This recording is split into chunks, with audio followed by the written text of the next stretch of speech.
So, what is the deal with soft swapping in Utah and the secret lives of Mormon wives? Hi, I'm Megan Connor, host of the Midlife Revolution podcast. I'm a seventh generation Mormon who left the church after 45 years when I realized the founder was sleeping with teenage girls at the age of 37. And I'm here to help you understand why Mormons behave the way they do. And since the secret lives of Mormon wives came out, it looks like there will be a lot of explaining to do.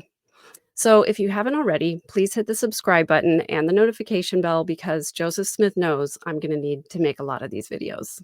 Let's get to it. I have to admit, I have not watched a single moment of this show yet.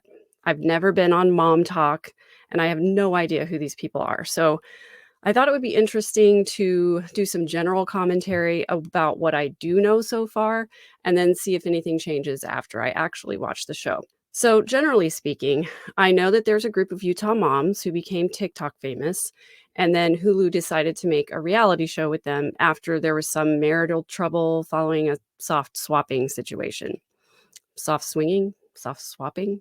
Anyway, I have to say that it's not really surprising to hear that soft swapping is going on all over Utah, given the fact that Joseph Smith was going around this very small community, secretly telling young girls that God told him to practice plural marriage, and then they were the one he was supposed to marry next. Then he would have sex with them secretly and tell them not to tell anyone.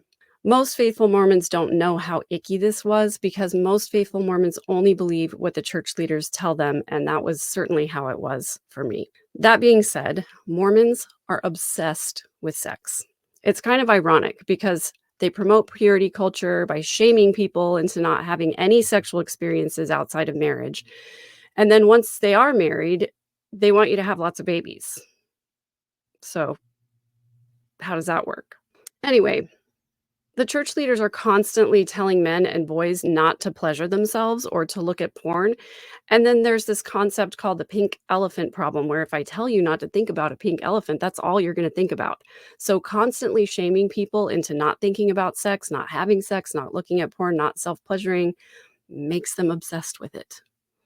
There's also an underlying theme of polygamy all throughout Mormonism. So even though they're not technically practicing polygamy anymore, there is sort of this idea that in the afterlife that men are going to be able to have more than one wife. For example, if somebody's married and their wife dies, they can marry another woman, and according to Mormon lore, they're going to be with both of those women when the afterlife happens.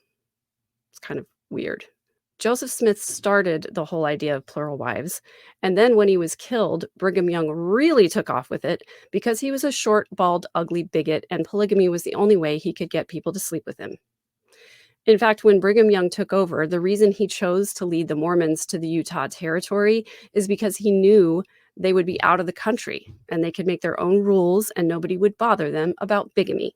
I myself am descended from a fairly prominent polygamist and his first wife. He had 3 other wives, so I have hundreds of relatives out there I don't even know I'm related to. Got to be careful who I date. This is also the reason so many Mormons have a look about them. Think about the relatively small genetic pool most Utah Mormons are swimming in, and then consider that Mormons are taught their whole lives not to marry outside the family. The faith. Now, because there's so much talk about the doctrine of men getting to have more than one wife in the afterlife, lots of Mormons try to find sneaky ways to get around the language and find loopholes so they can mess around outside of the official rules, literally trying to get off on a technicality. Some people justify that since they're married and they're allowed to have sex under the religious rules, it's okay for this soft swapping to go on as long as everyone's cool with it. I guess on the show, not everyone was cool with it or something. Can you really blame them for dabbling in polyamory? These are a bunch of people who have grown up totally sexually repressed, made to wait until they're married for any kind of sexual contact at all. So necessarily, they marry very young.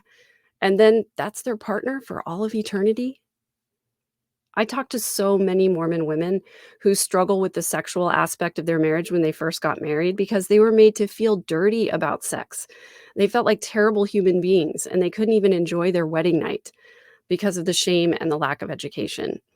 So, as much as I hate to watch this show because it makes me physically ill to think about the 45 years of my life that I wasted in Mormonism, I feel it's my duty, by virtue of my position as a recovering Mormon, to help all of you beautiful human beings understand how Mormons Mormon and why.